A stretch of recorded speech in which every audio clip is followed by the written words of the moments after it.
आम्ही या ठिकाणी पोलीस अधीक्षक साहेबांना, नगराध्यक्ष ताई आणि सर्व भुसावळचे नगरसेवक यांच्या माध्यमातून एक तक्रार अर्ज दाखल केला। तो तक्रार अर्ज असा होता की पराभूत उमेदवार रजनी सावकारे यांनी खोट्या पद्धतीने बनावट कागदपत्र यांच्या जात पडताळणी दाव्याच्या संदर्भात दाखल केलेला आहे। ते कागदपत्र खोटे असून यांच्या आजोबाला मरून कमीत कमी 60 ते 70 वर्ष झालेले आहेत, परंतु जीवित व्यक्तीचे कागदपत्र यांनी त्यांच्या नावावर दाखवून ती कागदपत्र यांची आहे आणि हे उत्तर प्रदेशचे रहिवासी आहेत, अशा प्रकारचा एक भोंगळ कारभार आणि फ्रॉड, 420पणा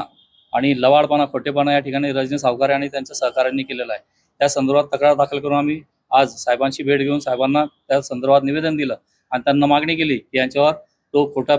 लबाडेपणाचा गुन्हा दाखल व्हावा आणि त्याच्यावर कायदेशीर कारवाई करून त्यांना अटक करण्यात यावी।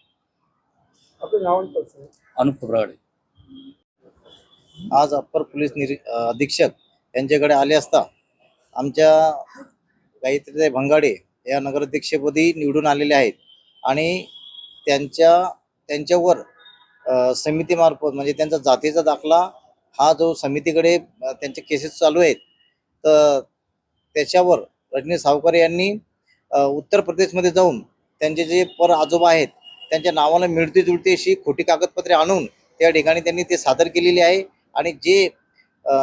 समिती असते ना, जी दक्षता समिती आहे, त्या दक्षता समितीने चिरीमिरी घेऊन पैशाचा मोठा आर्थिक घोटाळा करून, आर्थिक देवाणघेवाण करून आणि मंत्र्याच्या प्रेशरमध्ये येऊन त्यांनी त्या ठिकाणी सगळे खोटे कागदपत्र आणि खोटा अहवाल त्या ठिकाणी सादर केलेला आहे। म्हणून आज आम्ही अधीक्षकांची या ठिकाणी भेट घेतली व त्यांना सगळे त्या ठिकाणी जो मिळत्या जुळत्या नावाचा व्यक्ती आहे तो हयात आहेत आणि यांचे पर आजोबा जे आहेत ते मृत पावलेले आहेत, तर त्यांचे आम्ही सगळे तिथून आधार कार्ड वगैरे त्यांचे सगळे डॉक्युमेंट्स आणून आम्ही या ठिकाणी त्यांची रितसर तक्रार दिलेली आहे व त्यांच्यावर 420चा खोटा गुन्हा दाखल व्हावा व त्यांच्यावर कारवाई व्हावी यासाठी आम्ही या ठिकाणी आलेलो आहोत।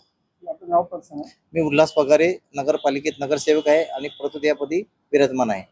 आता पोलीस प्रशासनाने नेमके काय आपल्याला पोलीस प्रशासनाने एसपी साहेबांना आता फोन लावला आणि त्यांच्याशी विचार विनिमय करून त्यांना सगळी हकीकत सांगितली आणि आमची जी आम्ही पुरावे त्या ठिकाणी सादर केले ते पुरावे सगळे त्यांनी वाचून घेतले व आम्हाला आश्वासन दिलं की आम्ही पुढील कारवाई करणार आहोत।